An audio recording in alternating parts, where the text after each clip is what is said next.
आप नवाबों और तहजीबों के शहर लखनऊ को तो जानते ही होंगे, और जिन्होंने लखनऊ गए हैं वे ज़रूर लखनऊ की शान और इस शहर की पहचान कहे जाने वाले बड़ा इमाम बाड़ा, जिसे भूल भुलैया भी कहते हैं, को ज़रूर ही देखे होंगे।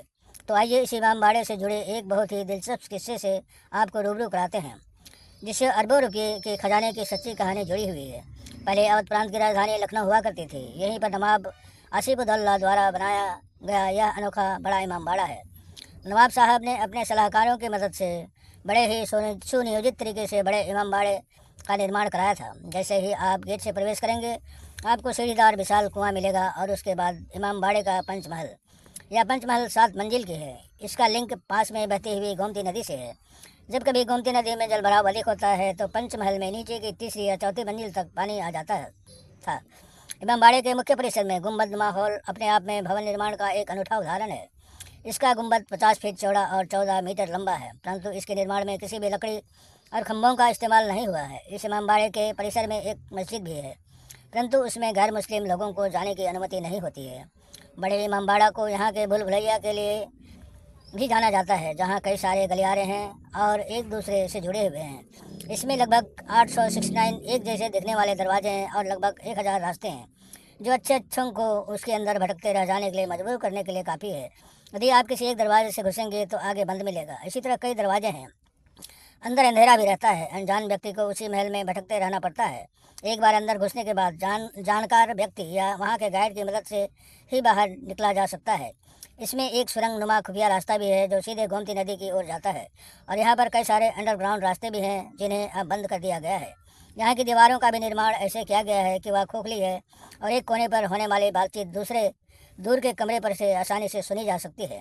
कहते हैं कि इसी खोखली दीवार वाली इमारत से कहावत शुरू हुई है कि दीवारों के भी कान होते हैं। लखनऊ से नवाबी सल्तनत तो गायब हो गई, परंतु उनका खजाना कहाँ है, यह आज भी एक अनसुलझा पहलू बना हुआ है, जिस पर इतिहासकार और अनेक अन्य विशेषज्ञ अपने अपने कयास लगाते रहते हैं। अंग्रेजों द्वारा इस बावली के अंदर खजाने की चाबी और नक्शा खोजने की काफ़ी कोशिश करी गई, परंतु उन्हें सफलता नहीं मिली। कहते हैं कि अंग्रेजों द्वारा जितने भी सिपाही या अफसर इस बावली के अंदर खजाने की तलाश करने के लिए भेजे गए, वे कभी वापस ही नहीं लौटे। कुछ लोगों का ऐसा भी मानना है कि अवध प्रांत की राजधानी पहले फैजाबाद थी और बाद में उसे लखनऊ कर दिया गया था। इस दौरान नवाब अपना पूरा खजाना फैजाबाद से लखनऊ लाए ही नहीं थे, बल्कि उन्होंने उसे फैजाबाद और अयोध्या के बीच स्थित एक कब्रिस्तान में गड़वा दिया था। फैजाबाद में प्रचलित कुछ पुरानी कहानियों के मुताबिक यहाँ घूमने वाले चरवाहों को भी कभी कभार कुछ अशरफियाँ मिल जाया करती थी, जिससे इस जगह पर खजाना होने की बातें लोगों में प्रचलित हुई। लोगों के बीच प्रचलित कहानियाँ कुछ भी हो, लेकिन अगर इतिहास के शोधकर्ताओं की माने तो सबसे अधिक शोधकर्ता इस बड़े इमामबाड़े की बावली में ही खजाना होने की बात को स्वीकारते हैं। शायद इसी कारण इस बावली की सुरक्षा की भी अनोखी व्यवस्था की गई थी। इस इमामबाड़े के पूर्वी हिस्से में 5 मंजिला शाही बावली को नवाब साहब के सबसे खास सैनिकों की गुप्त निगरानी में रखा जाता था। ये जो पूर्वी हिस्सा था वो ऐसा बनाया गया था कि सैनिक वहाँ बने झरोखे में बैठकर आने या जाने वाले पर नज़र रख सकते थे। इसको बनाने की कला और डिजाइन का कमाल देखिए कि आने वाले हर व्यक्ति की छाया बावली के पानी पर स्पष्ट दिखती थी, जिससे सैनिक चौकन्ने हो जाते थे और यदि कोई गलत इरादे से आ रहा हो तो वहीं से उस आगंतुक पर अपने तीर या बंदूक से निशाना साध सकते थे। कहते हैं कि एक बार अवध क्षेत्र में बड़ा ही भीषण अकाल पड़ा, जिससे चारों तरफ भुखमरी फैल गई। मुस्लिम शासकों के शासनकाल में अक्सर स्थिति बड़ी अराजक होती थी। मुस्लिम आक्रांता तत्कालीन हिंदू जनता के धन संपत्ति का इन ग्रीन प्रकार अपहरण करने का ही प्रयास करते रहते थे। इन सब के परिणाम स्वरूप ही गरीबी, भुखमरी और अकाल जैसे परिस्थितियाँ देखने को मिलती थी। ये अकाल लगभग 3-4 सालों तक चला और लोगों के पास अपनी आजीविका का कोई भी साधन न बच पाया था।